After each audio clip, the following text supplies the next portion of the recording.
Movie start होती है। हमें मूवी की स्टार्टिंग में एक आदमी दिखाया जाता है जिसका नाम सफाला होता है। यहाँ पर एरा हमें 1900 का दिखाया गया है। उस ज़माने में स्लैब पर सफ़र करना बहुत ही इजी होता था। चीज़ों को एक जगह से दूसरी जगह पर ले जाने के लिए स्लैब्स राइडर का यूज़ किया जाता था। इस स्लैब्स के लिए खास किस्म के डॉग्स का यूज़ किया जाता था। सफाला भी एक स्लैब राइडर था और उसके पास एक खास किस्म के और अच्छे नस्ल के डॉग्स थे जो कि उसके सफ़र को और उसके काम को बहुत ही ज़्यादा ईजी बनाते थे। एक दिन सफाला के पास नए पपी की बर्थ होती है।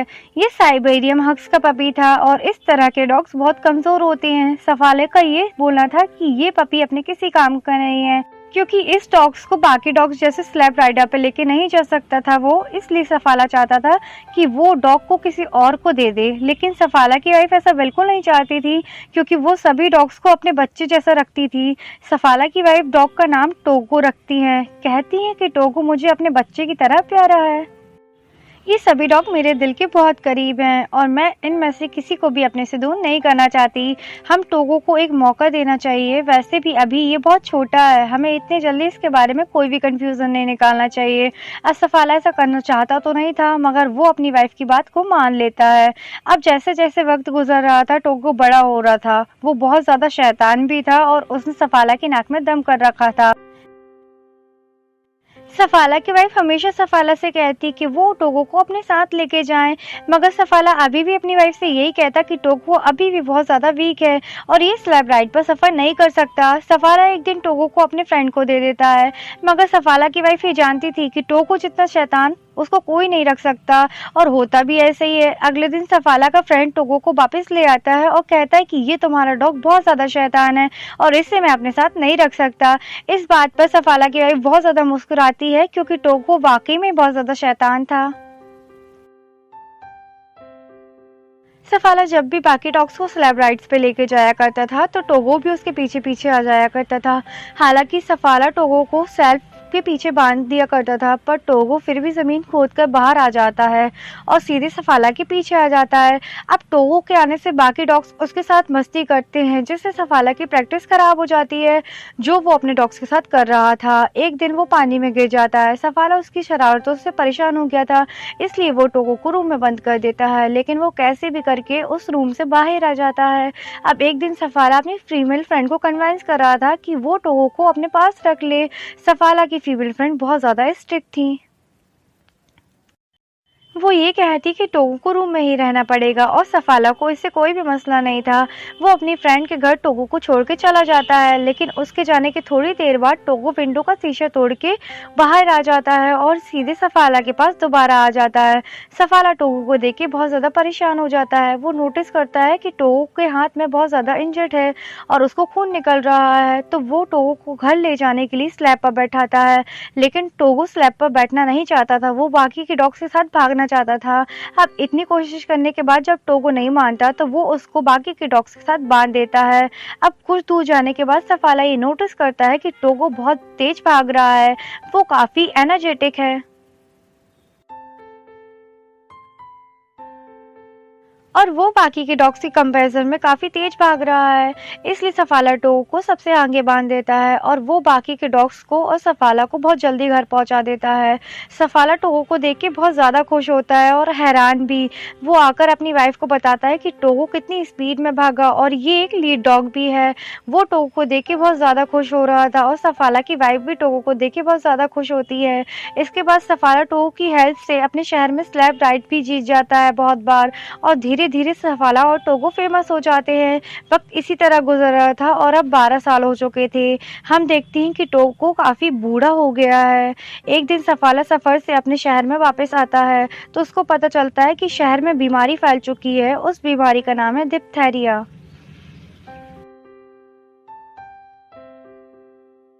और वो बीमारी बच्चों में बहुत ज़्यादा इफ़ेक्ट हो रही थी। इस बीमारी से बच्चों की जान भी जा रही थी और सब लोग बहुत परेशान थे इसको लेके। अब मेयर एक मीटिंग बुलाता है जिसमें सफाला भी जाता है। मेयर बताता है कि इस बीमारी का एंटीडोट भी है, यहाँ से 600 किलोमीटर दूर नेवाड़ा में है, लेकिन वहाँ पर जाना बहुत ज़्यादा खतरनाक भी है क्योंकि वहाँ पर बहुत खतरनाक तूफान भी आने वाला है। मेयर वहाँ पर सफाला से मौसम के बारे में पूछता है तो सफाला उससे जवाब देता है कि जब मैं वापस आ रहा था तो मौसम को देख के डॉग्स भी बहुत ज़्यादा घबरा रहे थे और टोगो भी बहुत ज़्यादा घबरा रहा था। टोगो ने काफ़ी साल बाद ऐसा कुछ किया है, अगर वो घबरा रहा है तो हमें भी घबराना चाहिए। इसके बाद सफाला बाहर आ जाता है। सफाला जब बाहर आता है तो उसको एक डॉक्टर मिलता है जो उससे लिफ्ट मांग रहा होता है। सफाला उसको अपनी स्लैब पर हॉस्पिटल छोड़ देता है। हॉस्पिटल में जाके सफाला देखता है कि काफ़ी बच्चे बीमार पड़े हैं और अगर इनको टाइम पे मेडिसिन नहीं दी गई तो इनकी जान के साथ खतरा हो सकता है। तो सफाला सोच में पड़ जाता है। वो घर आके अपनी वाइफ से कहता है कि मैं मेडिसिन लेने ज़रूर जाऊँगा और टोगो को भी अपने साथ ज़रूर लेके जाऊँगा। तब सफाला की वाइफ उससे कहती है कि टोगो अब 12 साल का हो चुका है और तुमने भी कहा था कि टोगो अब बहुत ज़्यादा स्ट्रॉन्ग नहीं रहा है और अब तो मौसम भी बहुत ज़्यादा ख़राब है और मैं नहीं चाहती कि तुम टोगो की मौत का रीज़न बनो और तुम सारी ज़िंदगी खुद को ब्लेम करो उसकी डेथ के लिए। मगर सफाला तो टोगो के बिना जाना ही नहीं चाहता था। वो अगले सुबह टोगो को लेकर अपनी वाइफ को गुड बाय बोल के चला जाता है। अब जैसे जैसे सफाला और उसके डॉग आगे बढ़ रहे थे और हवा इतनी तेज थी कि सफाला को कुछ भी नजर नहीं आ रहा था। टोगो सबसे आगे था और सफाला अपने डॉग से आगे बढ़ने का बोल रहा था क्योंकि इन्हें नवाड़ा से मेडिसिन लेके बहुत जल्दी वापस आना था। सफाला अपने डॉग्स के साथ बहुत ही गहरी ढलान पे होता है। टोगो रुक जाता है लेकिन सफाला को कुछ भी समझ नहीं आ रहा होता है।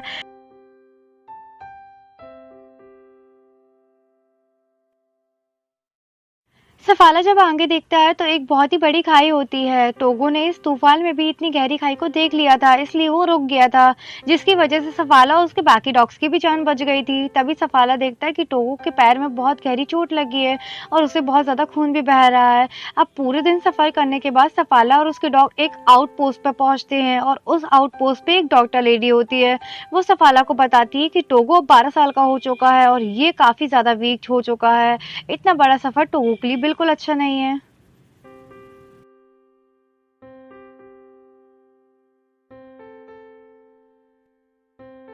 मगर सफाला और उसका लीडर टोगो आगे बढ़ते हैं। वहीं पर हॉस्पिटल में बच्चों की तबीयत बहुत ज़्यादा खराब हो रही थी। यहाँ पर सफाला अपने डॉग्स के साथ आगे बढ़ रहा होता है। वो शॉर्टकट ले रहा था ताकि वो जल्दी से अपने पॉइंट पर पहुंच सके।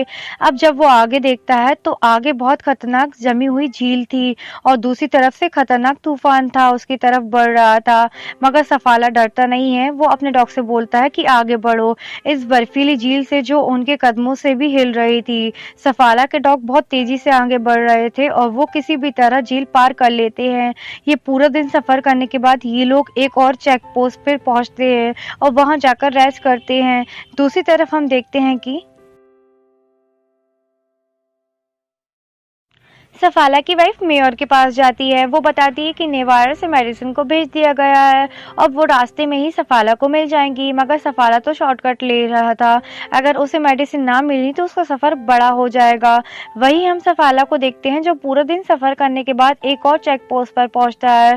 टोगो की हालत बहुत ज़्यादा ख़राब हो गई थी पर टोगो फिर भी आगे बढ़ना चाहता था। वो हारना नहीं चाहता था, वो लीड करना चाहता था और अब ऐसा ही हुआ। वो आगे बढ़ने लगता है और वो सब शॉर्टकट ले रहे थे। लेकिन सफाला को अगर वो आदमी ना मिला जो नवाड़ा से मेडिसिन ला रहा था तो सफाला के लिए उसका सफ़र और भी ज़्यादा मुश्किल हो जाएगा। अब सफाला यहाँ बहुत ज़्यादा थक चुका था, उसकी आंखें बंद हो रही थी लेकिन उसके डॉग बिजली की तरह आगे बढ़ रहे थे। हम देखते हैं कि एक आदमी था जो नवाड़ा से मेडिसिन लाया हुआ था पर सफाला अपने डॉग्स के साथ आगे बढ़ रहा था। हम देखते हैं कि वो आदमी सफाला को आवाज़ देता है लेकिन बहुत तेज हवा चल रही थी।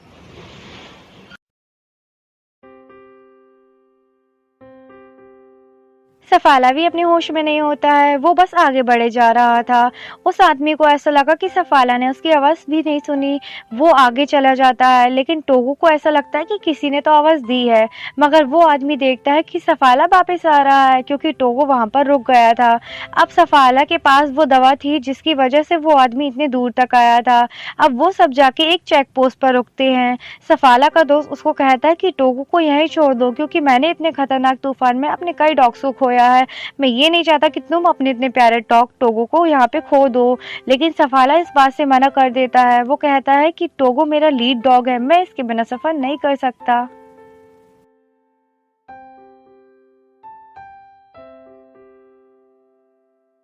और दोबारा से वो अपना सफ़र शुरू कर देते हैं और दोबारा से उनके सामने वही झील पड़ती है जो कल सफाला ने अपने डॉग्स के साथ उस झील को पार किया था। और वो झील हिल रही थी, मगर अगर वो लोग झील पर से ना गए तो उन लोगों का सफ़र एक दिन के लिए और टल जाएगा। लेकिन सफाला ये डिसाइड करता है कि वो इस झील पर से ही आगे बढ़ेगा। वो अपने डॉग टोगो से बोलता है कि आगे बढ़ो। अब सारे डॉग्स बहुत तेज़ी से आगे बढ़ने लगते हैं और उस झील से पानी निकलना भी स्टार्ट हो जाता है। अगर ये लोग इसी झील में डूब गए तो सब के सब मारे जाएंगे। लेकिन वो सारे डॉग्स और सफाला टोगो और डॉग्स की स्पीड की वजह से किसी न किसी तरह किनारे पे पहुंच जाते हैं। मगर जिस टुकड़े से ये डॉग्स आगे बढ़ने वाले थे वो टुकड़ा टूट जाता है और किनारे से अलग हो जाता है। तभी सफाला टोगो को उठाता है और किनारे पे फेंक देता है और कहता है कि इस बर्फ के टुकड़े को खींचो। टोगो यहाँ पे बहुत ज़्यादा जख्मी था, लेकिन वो जख्मी होने के बाद भी अपना पूरा जोर लगाता है और सभी को किनारे पे ले आता है जहाँ पे वो लोग फंसे हुए थे। अब वो लोग झील से बाहर आ चुके थे। उसके बाद वो लोग किसी भी तरह बच के चेक पोस्ट पे पहुंचते हैं। चेक पोस्ट पे वही लेडी डॉक्टर मिलती है उनको। लेडी डॉक्टर की आंखों में आंसू आ जाते हैं टोगो को देख के। वो सफाला से कहती है कि तुम्हारा डॉग टोगो मर रहा है, इसकी हालत बहुत ज़्यादा ख़राब है। वो यहाँ पे सफाला को भी उदास कर देती हैं क्योंकि टोगो सफाला को बहुत ज़्यादा प्यारा था। अब सफाला रात को रुकने के बाद जब सुबह अपना सफ़र शुरू करता है तो वो टोगो को आगे नहीं बांधता बल्कि पीछे बांध देता है, क्योंकि वो ज़्यादा बीमार था और ज़्यादा सफ़र नहीं कर सकता था। लेकिन टोगो अपनी पोजीशन पर जाके खड़ा हो जाता है और सफाला ही समझ जाता है कि टोगो अभी ज़्यादा रश नहीं करना चाहता, वो अपनी जगह पर खड़ा होना चाहता है, वो सफ़र जल्दी ख़त्म करना चाहता है। उसके बाद वो टोगो को आगे बांध देता है, जिसके बाद वो लोग अपना सफ़र शुरू करते हैं। आखिर कुछ घंटों बाद तूफान इतना ज़्यादा खतरनाक हो जाता है कि सफाला को कुछ भी नज़र नहीं आ रहा था और ना ही रास्ता नज़र आता है। वो टोगो के पास जाता है और कहता है कि मुझे तो आगे कुछ भी नज़र नहीं आ रहा है, तुम्हें ही अब रास्ता दिखाना होगा और नेक्स्ट पोस्ट तक पहुंचाना होगा। सफाला अब अपने पूरे फेस को कवर कर लेता है, जिससे टोगो अब इन सब को लेकर आगे बढ़ जाता है। अब कुछ दूर चल के टोगो थक गया था और वो वहीं बैठ जाता है। अब सफाला उठ के टोगो के पास जाता है और उससे कहता है कि तुम्हें उठना होगा, क्योंकि हमें ये मेडिसिन लेके जाना होगा। अगर हम अपने पॉइंट तक नहीं पहुंचे तो हम आगे नहीं बढ़ पाएंगे और हम यहीं मारे जाएंगे।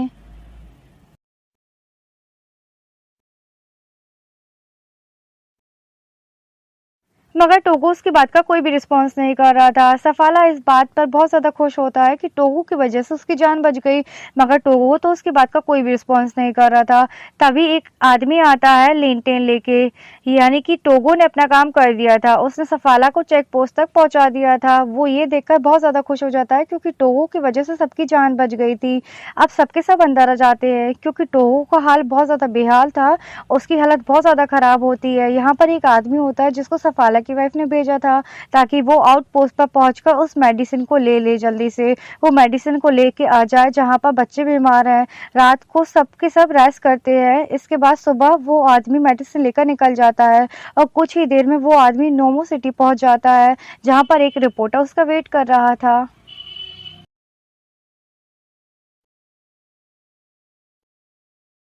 क्योंकि ये बात न्यूयॉर्क सिटी तक पहुंच गई थी कि एक आदमी इतना लंबा सफ़र करके बीमार बच्चों के लिए मेडिसिन लेने गया है। अब इस रिपोर्टर को ये लग रहा था कि शायद तक ये आदमी अपनी टीम के साथ वापस आया हुआ है, तो वो आदमी रिपोर्टर सफाला की जगह उस आदमी का नाम अपने न्यूज़पेपर में छाप देता है। सफाला की वाइफ इससे बहुत ज़्यादा डिसअपॉइंटेड होती है। टोगो भी काफ़ी हद तक रिकवर हो जाता है। अब सफाला अपने डॉग्स के साथ नोम सिटी पहुंच जाता है। वहाँ पर सफाला और टोगो को थैंक्स बोलने बहुत सारे लोग आते हैं। वो बच्चे भी आते हैं जो सफाला की वजह से ठीक हो गए थे। वहीं पर एक बच्ची भी आती है और टोगो को देख के पूछती है कि हाँ, ये मरने वाला है। तो सफाला ये सुनकर बहुत गुस्से में आ जाता है और वो अपने घर से बाहर चला जाता है। तो उसकी वाइफ भी उसके पीछे चली जाती है। सफाला उससे बोलता है कि आज टोगो की जो भी हालत है वो मेरी वजह से है। टोगो 12 साल का था और मुझे उसे अपने साथ लेकर नहीं जाना चाहिए था। लेकिन उसकी वाइफ उससे पूछती है कि क्या टोगो के अलावा कोई और भी था जो ये काम कर पा रहा था। सफाला यहाँ पे चुप हो जाता है क्योंकि वो ये जानता था कि टोगो के अलावा यहाँ पे कोई भी नहीं था जो ये काम कर पाता। अब सुबह हम देखते हैं कि सफाला अपने डॉग्स के साथ प्रैक्टिस पर जा रहा था। अब टोगो जब ये सब देखता है तो वो भी बाकी डॉग्स के साथ बाहर जाना चाहता था। वो घर में नहीं रुकना चाहता था। अब सफाला भी समझ जाता है कि वो स्लाइड को नहीं खींचना चाहता था, बल्कि वो तो सफाला के साथ टाइम स्पेंड करना चाहता था। अब थोड़े टाइम के बाद टोगो बिल्कुल ठीक हो चुका था। सफाला लंबी सैर पर टोगो और अपनी वाइफ के साथ जाया करता था। कुछ साल बाद टोगो के कई बच्चे हुआ करते थे, जिससे वहां पर बहुत सारे मशर्स लेने आया करते थे। इन बच्चों की वियर्ड के नाम हुआ करते थे। वो था सफाला सैबेरियम। इसके बाद 1929 में टोगो की डेथ हो गई थी। उसके बाद भी सफाला डॉग्स को ट्रेन करता था, लेकिन टोगो तो उसकी सिटी में बहुत ज़्यादा फेमस हुआ करता था। और ये थी टोगो की स्टोरी। हम देखते हैं कि टोगो ने स्टोरी में ये प्रूव किया है कि इस दुनिया में सबसे ज़्यादा केयरिंग और वफादार डॉग्स होते हैं। और इसी के साथ ये मूवी यहाँ पे एंड हो जाती है। Bye bye.